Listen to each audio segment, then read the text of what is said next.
Hello, I'm Tom Gosling, Professor in Practice in the Financial Markets Group at the LSE and Executive Fellow at the European Corporate Governance Institute. And I'm here with James Alexander, Chief Executive of the UK Sustainable Investment and Finance Association, to discuss the series that Harald Walkate and I wrote for ECGI titled Does Sustainable Investing Work? James, thanks very much for joining me today. And to start, perhaps you could explain the role of the UK Sustainable Investment and Finance Association to our viewers.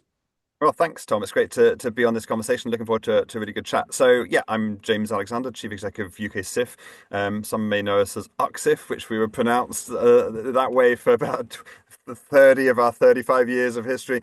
Yeah, so we are the membership network for sustainable finance in the UK. And we bring together a really wide variety of organizations working in financial services. And actually, quite a lot of them you'd describe as mainstream financial services firms. So we bring in banks, pension funds, asset managers, and everything that kind of fits around that. So data providers, research firms, law firms, wealth managers, financial advisors, even some not-for-profits are in our network as well. And so collectively, we've got over 300 members. Their combined assets under management are over 19 trillion pounds.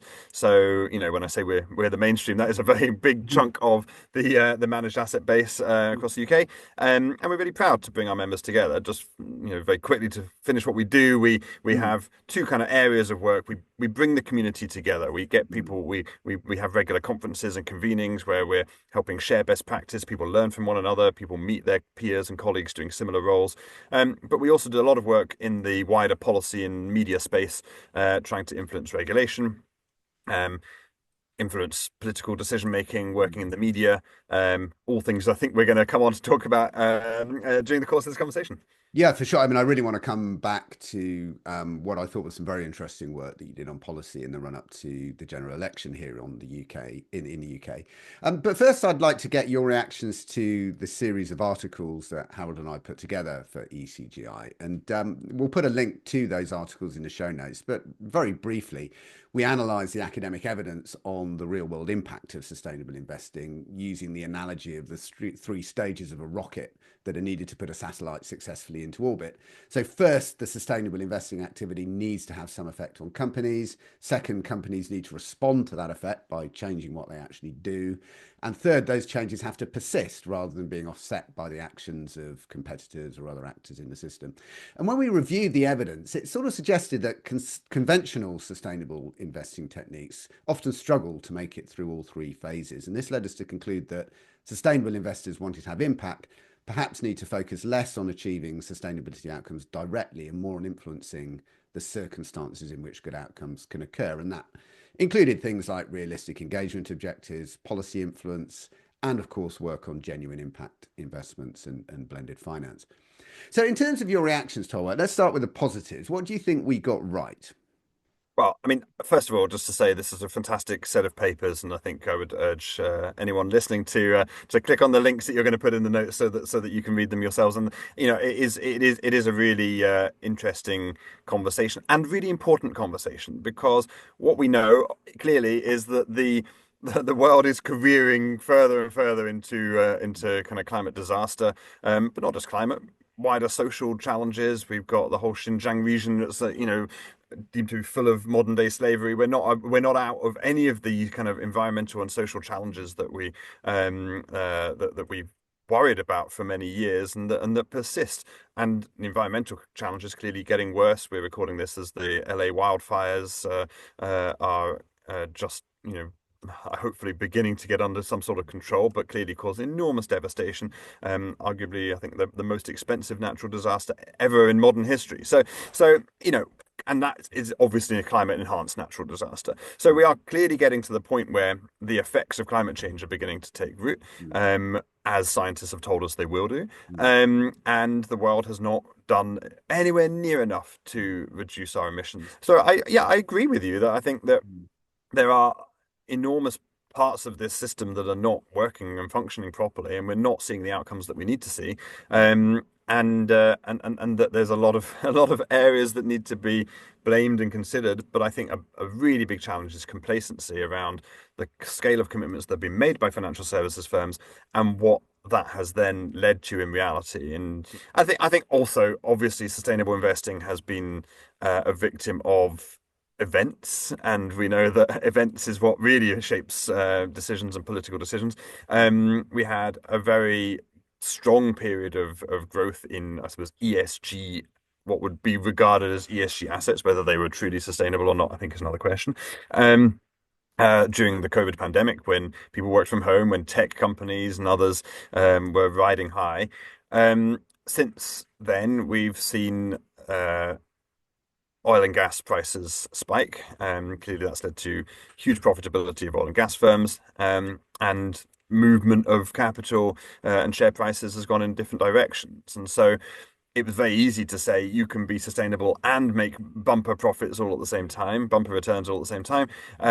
It's a much harder argument to say, well, if you want to be sustainable, you might have to exclude some of the things that are currently riding high. Now, of course, the challenge with that argument is that it's always a short-term argument, and our view. And you reflect on this at the beginning of your paper, that this is not really thinking about ESG in the context of risk, which I think is one of the most important ways to think about it. So we won't talk about it much, but in terms of a long-term risk equation, if you are considering the full range of risks, you're always going to outperform over the longer term. But rarely is it the physical risk of climate change that's the core issue. Most often, it's the regulatory and policy risk that's the core issue, and the ongoing ability of a company to continue to operate in the way that it's currently operating is one of the major things that investors need to consider as part of their sustainability risks. Can I just press you on that a little bit, actually? I wonder whether that's true because I mean, often the transition risk is focused on, and it seems to me that it's kind of predicated on, government sort of waking up to the scale of the problem and acting upon it. And yet I've seen sort of very little evidence of that happening. And indeed, even if you look at some of the response to the wildfires in LA, you could almost envisage a sort of a pivot towards more resources being put towards sort of adaptation. Whereas, whilst we don't know policy is coming, we for sure know that physical impacts of climate change are coming. And so actually, I wonder whether the sustainable investing industry has been correct in putting such a focus on policy risk as opposed to physical risk. What would you say to that? In my mind, physical risk is actually hitting more quickly than I think people had expected. Hmm. And I think we'll see what happens to the insurance industry in Mm. California Sure. over the next few months, to determine just how bad the hit of this disaster will be. Mm. Um, so obviously physical risk is really important and vital to consider. Mm. And I think also, even on physical risk, I don't think we think about it fully. If you're a company like Amazon, or Netflix, or one of these sort of on mostly online companies, you might say, well, my servers are not located in an area at risk in California, so therefore I don't have physical risk. Mm. Well, actually, you do, because it's about where your customers are located. How Mm. many people in the affected parts of Los Angeles are buying things on Amazon right now? I'd wager Mm. that zero is the Mm. answer. Mm. And so, I don't think we think in a really broad sense about physical risk. Right. And we need to think about that more. Of course, one of the big challenges for environmentalists of adaptation and moving into a world where increasing adaptation is demanded by the public, is that is going to take money away from For mitigation, sure. or Yeah. if Yeah. and so the push has always been to do as much mitigation as possible Mm. before the effects of climate change Yeah. really hit, Yeah. before we the political clamor is to get Mm. the adaptation moving forward. But also, clearly, physical risk generally leads to policy change as well. Mm. Mm. So if more and more governments wake up to the ongoing effects of climate change Mm. because their electorate has woken up to the Mm. ongoing physical risks, then the policy change will happen as a result too. Not now to come maybe to, I mean, so you sort of broadly agree with kind of the thesis underlying the work, but what were there areas that you think either we got wrong, missed, or just underemphasized? Yeah, I mean, I think you talked quite a bit about cost of capital, and cost of capital issues. Shell, a few years ago, one of their annual reports did actually talk about the ongoing divestment movement and cost of Hmm. capital Hmm. as a major business risk. I'm not sure whether Okay. they're talking about it quite so much now, Yeah.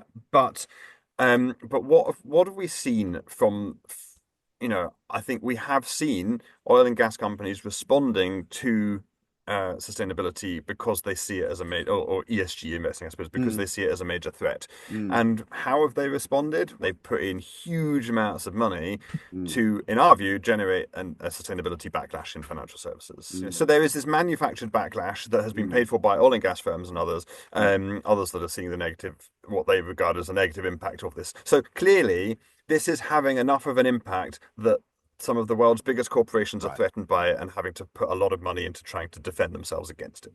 So that I think is a piece of evidence that says there is something going on here, Yeah. and it is working. I think also the sustainable investing approach, even things like GFANs, have demonstrated to governments and others that Mm, there is money and capital available mm, to do sustainable stuff. mm. If you are creating a sustainable company, that is not where your risk factor is going to Yeah. be. You are going to have pension funds and others clambering to get to buy your bonds or to invest in your Mm, shares mm, because there is a huge amount of investor appetite, and it's demonstrated that. And mm, so I think there are new things, a lot of new things that have happened because mm, people know there will be capital available to make these things, to move these things forward. I think, again, sustainable investing has proven to mm, corporates, governments, and others mm, that there is capital available, and has created that. Now, we still lack globally. We have an enormous shortage of investment opportunities that are net zero or more sustainable.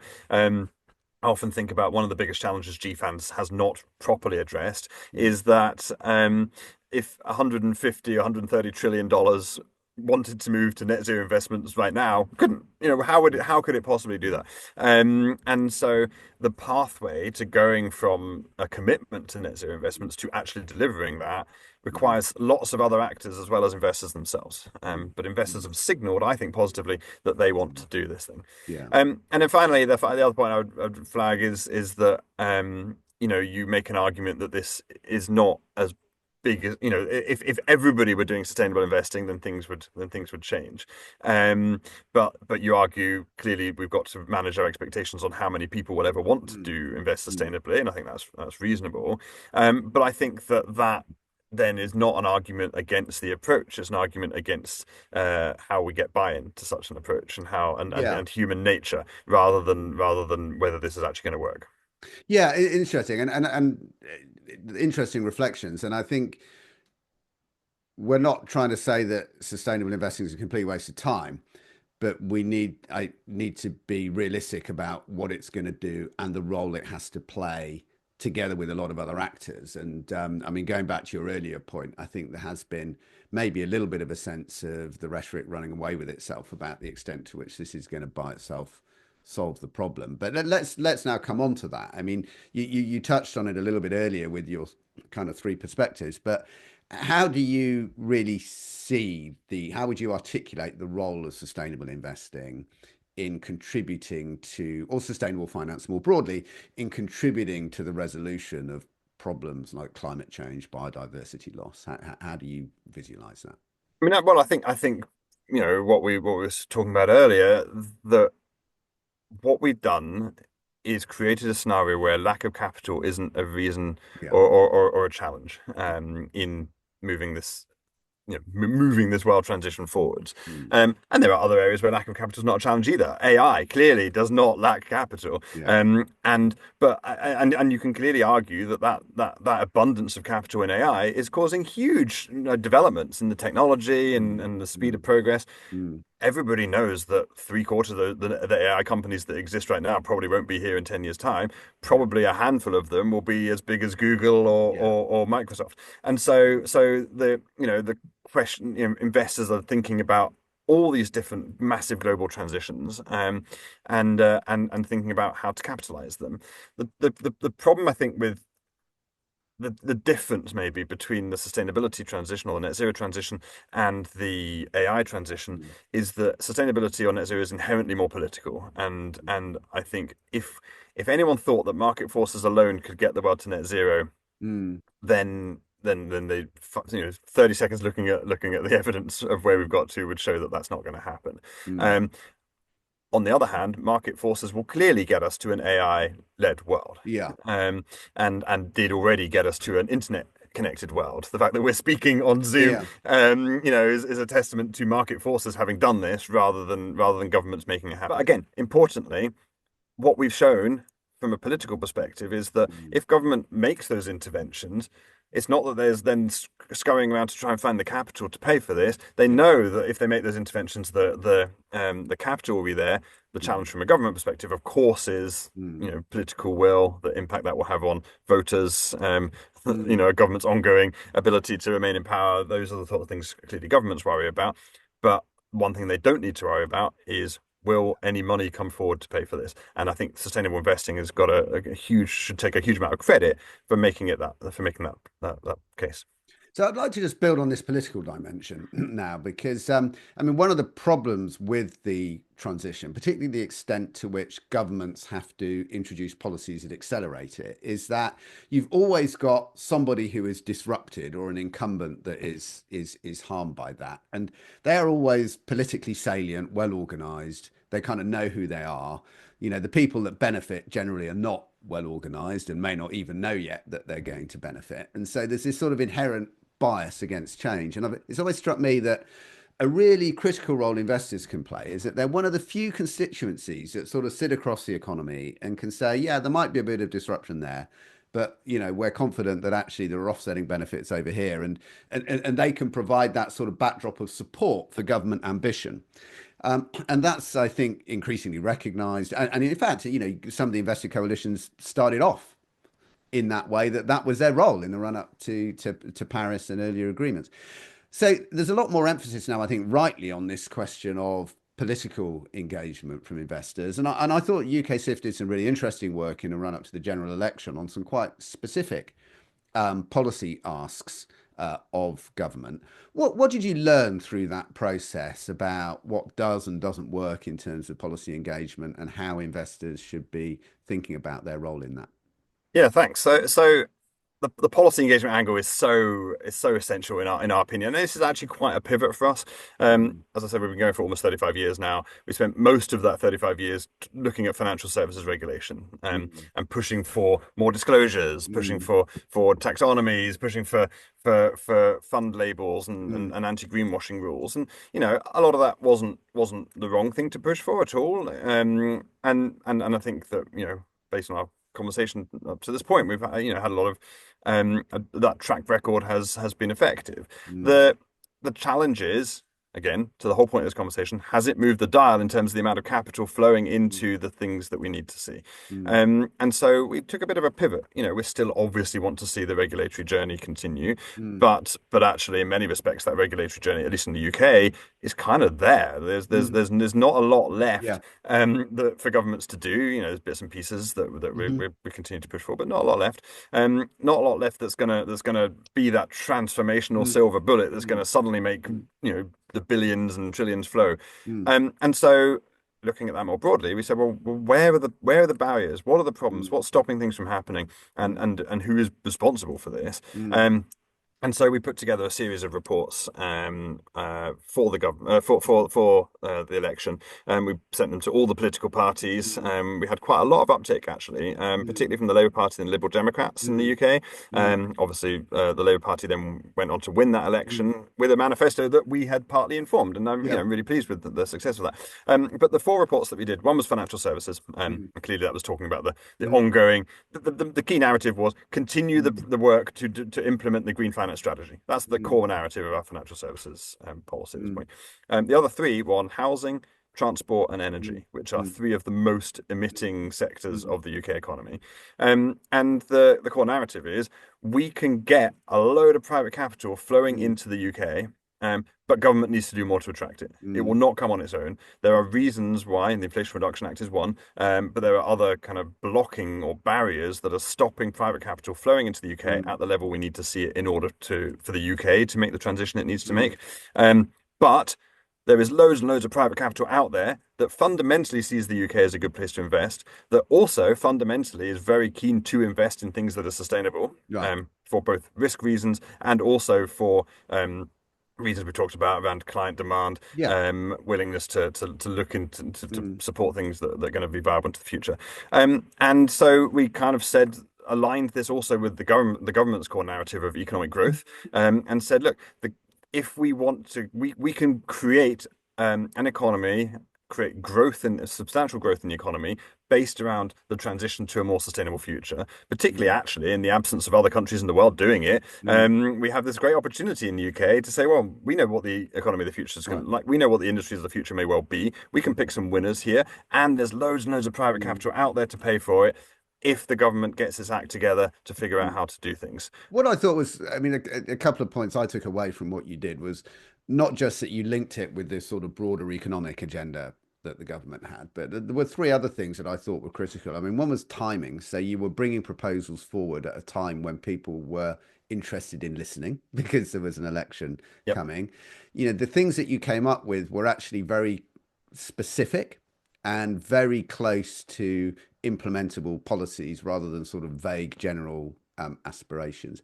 And you also focused on issues where investors have a credible voice because investors know what's necessary to bring capital. And I thought that was all quite interesting because sometimes I think investor policy engagement on climate is just a little bit high level. It's a little bit generic. It doesn't necessarily happen at a sensible time when it's actionable. And it sometimes veers into things where you kind of think, I'm not sure you've got any expertise in that. So I just thought it was a really interesting case study, which is why I wanted to get you just to Yeah. expand on Well, it. we spent a huge amount of time working with members to understand and really unpick what are the barriers they're facing, what is Mm, stopping them mm, making the investments that mm. actually they would like to make, Yeah, the yeah, things that they would like to see happen. But we also we've got a team internally that understands politics, that yeah, yeah, understands how government works, that understands, the machinations that happen yeah, inside political parties in an election. And so that's the bit of kind of translating we've been able to do. And yeah. that's where we're now positioning ourselves as being this kind of go-between, this link that Mm, understands politics and how government works, that mm, understands investment and how investors work, because we're connected mm, so closely to both.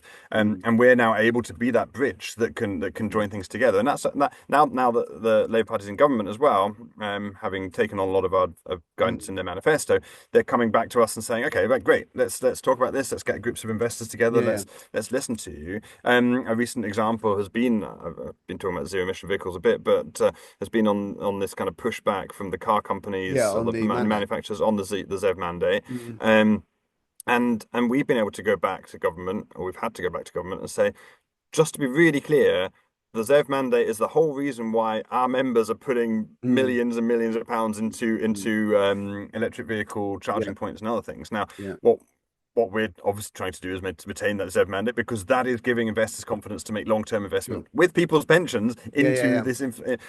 Now, clearly, that means government ministers have got hard decisions to take, and I don't envy those decisions Yeah, for a second, because they've got to, on the one hand, to say, well, these car companies employ a lot of people, they're yeah. threatening to sort of close down here. On the other hand, the only reason that we're getting the investment in these charging points is It's because of the because of mandate. the mandate. So, that's where government has to make hard decisions. Yeah, And yeah, what part of our narrative is, sorry, government, that is your job to make yeah, those yeah, hard decisions and those tough calls. yeah, Our job is to inform you of the consequences of yeah, not doing that correctly, and what that would mean from an investment perspective. So I feel yeah. like we're in this nice position where we're able to act as this go between Mm, really what goes on the ground in mm. investors, investment world, and then political world, and how that all connects together. So often via the media, Very, but particularly via kind of behind the scenes closed door conversations with ministers and civil servants.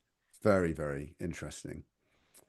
Um, I think we can't ignore the fact that we're recording this at a time when investor coalitions on climate are going through a difficult time. So, and Net Zero Asset Managers Alliance has just suspended its activities.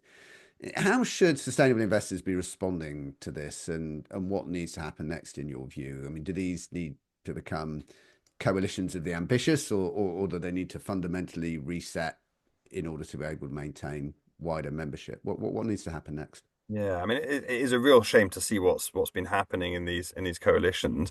I think not least because of the message it sends out, rather than because of anything that actually changes. Mm, And I think if you look at the Net Zero Banking Alliance, I think all the banks that have left it in the last few weeks have actually said, well, their work to advance net zero and sustainability has not changed. They haven't mm, changed in their internal policies. Their house view mm, on net zero has not shifted. They've just mm, stepped away from the alliance. And I think mm, what these alliances did, and it was a really important thing to do at a specific point in time, was to again demonstrate that investors are on board. mm, Demonstrate that if politicians do make hard decisions, that the investors are actually going to come in behind them and respond positively to that. mm, And I think the high watermark of that was the COP26 in Glasgow when GFANZ was formed. And I mm, think the UK government did an amazing job of mm, corralling investors mm, and companies and others to make these 1.5-degree commitments.